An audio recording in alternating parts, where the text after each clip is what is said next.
Hi, my name is Josh Mascara. I'm the game director for Diablo 3 and really excited to show you guys Diablo 3 running on the 360. So I'm just going to have my partner here, Matthew, our senior level designer, to jump into the game with our Barbarian. We're going to talk about some of the key changes we've made to bring this experience to the console. Then the first thing we wanted to do is we want to take that awesome action RPG experience that is Diablo and translate it so that it feels native on the console. And really that starts with the controller. And it's something that right now you guys can't see because you can see but you can't feel because you don't have a controller in your hands. But the way this game feels, you know, when you have a controller in your hands and you're feeling the rumble every time you press the button, and you're sort of using the triggers to do whirlwind, you really feel the sort of difference and the game changer that direct control brings to Diablo 3 on the console. And to that end, it's really important for us, for all the console players out there, to understand that every aspect of this game, especially when it comes to the skills and the combat, has been hand-built for the console. We have tweaked every skill in the game so that it feels responsive and immediate on the console. And we haven't just changed the way the skills work, we've also added some key features. So I'm going to ask Matthew right now to show one of those features, which is our evade move. Not quite, our evade move. Thank you. So it's one of the things we really wanted to add to the game is once you have direct control, as a player, there's certain expectations you have to be able to so quickly sort of jump out of the way of you know, an enemy sort of range attack or sort of roll through barrels, which is one of the funnest things to do in Diablo 3. And so we added a lot of touches to make sure that this game really felt like it was hand-built for the console. So right now Matthew's doing some a whirlwind attack, and again, it's a really an example of a skill that, you know, on paper it's the same skill as on PC, but the fact that you control your character with the left stick to give you this degree of precision, and more importantly, this sort of visceral joy of just sort of Cuisinarting the enemies around you, that really makes the game showcases the fact that, you know, we were really serious about translating the experience and not just copying it across. Nice dodge, by the way. Dodging the way out of that savage beast. Oh, so one of the things that we added to the game specific to the console is Nephilim Glory. So sometimes when you fight an enemy, sometimes they will drop red health globes, will heal you up, and sometimes they drop yellow Nephilim globes. And when you pick these up, these give you a short temporary speed and damage buff that you can extend and you can change by picking up more and more health globes. You're not dying, Matthew. That's it. Keep going. Roll, attack, leap. Fantastic. And one of the reasons we added that, and hopefully when Matthew kills this rare Moon Clan Impaler, is our philosophy when it comes to loot. We felt it was really important that we wanted to have the player play the game and not necessarily, you know, spend the entire time on the inventory. And we adopted a less but better philosophy when it comes to loot. Already, you know, Wrath of the Berserker happening. Awesome. So pick up some loot. Unfortunately, it's not an upgrade, but it's still a great moment for us to showcase our inventory.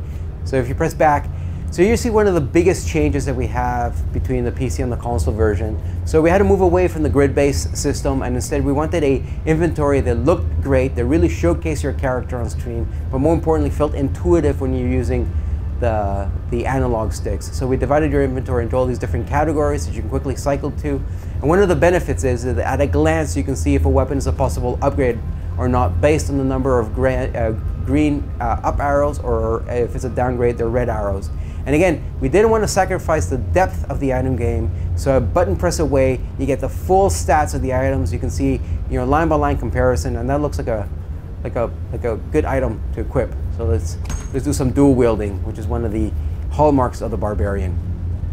So so one of the other things we're really happy to be showing here at E3 is what we're calling same screen co-op. And we feel that, you know, being able to play with up to 4 players on the same screen is a very uniquely console way of experiencing Diablo 3. So I'm actually going to ask for here to jump in. And, you know, it's seamless. You can sort of drop in and out. And one of the things you'll notice is when you have, you know, 2, 3, or 4 players on the same screen is, you know, we're sort of keeping the camera locked around the characters.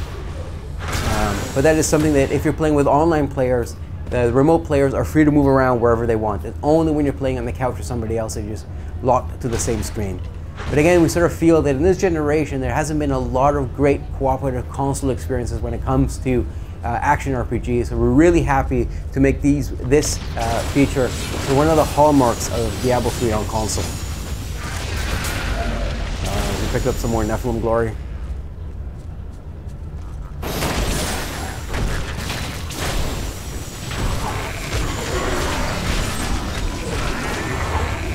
Again, it's a really good combo. We have the barbarians sort of taking the front lines, tanking. We have the wizard coming in and providing some long-range fire support. It's a good combination.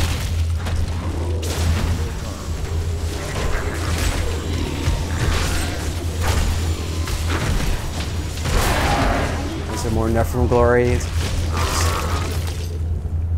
So one of the things you're going to be noticing on screen as the players here are picking up items is we have an item queue. And we thought it was really important, as I mentioned before, to keep the players in the action.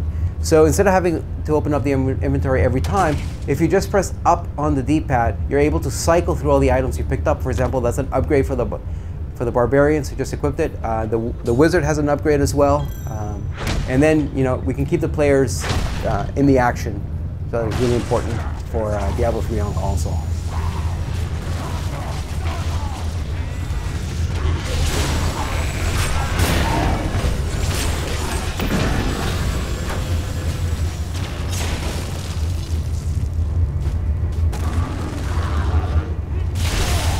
So I hope you guys get a chance just from this quick demo to see some of the big changes we've made when we brought this sort of beloved sort of PC franchise to the console. I mean, you know, from the ground up, we wanted to make sure that the console players felt all the love and attention. We didn't just want to make a copy, we really wanted to deliver a legitimate console experience, which is why we done a tremendous amount of changes to the skills. We also added some console-specific features, such as evade, the quick equip, and the Nephilim glory globes. It gives us very cool action gameplay feel to Diablo 3 on console. So this is our demo for Diablo 3 for E3, and we're really happy to finally being able to bring out Diablo 3 on console September 3rd to both PlayStation and the 360.